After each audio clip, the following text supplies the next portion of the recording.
Now, the Lord knows I love me some Dolly, and I had seen this advent calendar at the Dollar General.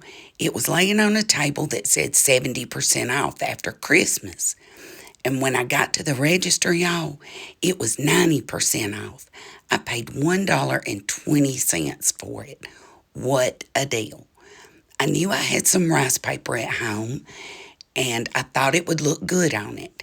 So I pulled out my papers, and this one by LeBlanche just looks so good to me. So I set out trying to remake it. I started by removing the twine that had the little hanger at the top and the one that had the little donut that you moved, for the things. And I pulled out all the little pins and filled it in with wood filler. And it did take a couple of times in some of the spots where the wood filler would shrink. And then I just sanded it off real good. And I sanded over the paint, but you'll see that my Fusion Mineral paint just covered it beautifully. I used the color Limestone and a brush that's from Redesign with Prima, one of those pointed brushes, and it just worked great. It gave me great coverage and allowed me to get into all of those little creases where the frame was around the advent calendar. And I did end up doing 2 coats. And after I did my second coat and it had dried good, I sanded that down with just a fine sanding block. And I wanted to make sure all of that wood filler and any brush strokes were removed before I put my rice paper on. And I did wet that a little bit and wiped the sanding dust off with a paper towel. And after I did that, I let it dry good to make sure there wasn't any moisture underneath there. And then I took my rice paper and laid it down just to make sure the color was good and I liked it. It matched the background well. And then I took a small paintbrush and wet it. And this particular rice paper, boy, that design went right up to the edge.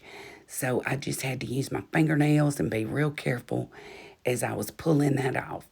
Because when we decoupage, a rough edge looks a lot better than a straight edge. And then I decoupaged it down with DIY liquid patina and used a little, what you call that stuff? Saran wrap. And then I decided I needed to blend that paper into the background.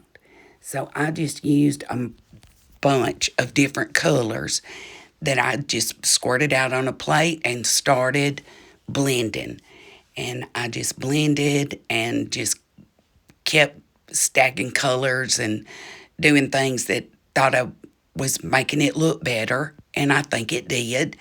And then I also took some green and I started pulling out some of those little vines and extending some of the leaves so it wouldn't look just so, like it was just sitting there on a background. And I think that really helped a lot. And I'll show you in a little more blending I did. But I think it turned out really well. And after I got all that done and let it dry, I got some painter's tape and taped off the top and the bottom where the roof and the little bottom were. And I just painted those brown. And the painter's tape helped me keep it off of my design. And then I did the edges and I just decided to fussy paint those.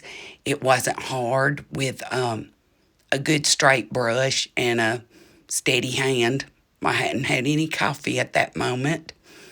And I just painted the edges. And here's the part I didn't show you. I took a Tim Holtz Distress Oxide and a little makeup brush. And I just applied some and swirled it around. If I got too heavy, I could wipe it back because of that fusion paint. And here's how it turned out. It's on my mantle, and I added some lanterns with some little pots in them, and some birds on a nest, and some little birdhouses on candlesticks. I think it turned out beautiful. I hope you like it. Maybe you'll try something like this. I thank you so much for watching. Please come back and join me in the next one. Happy decorating.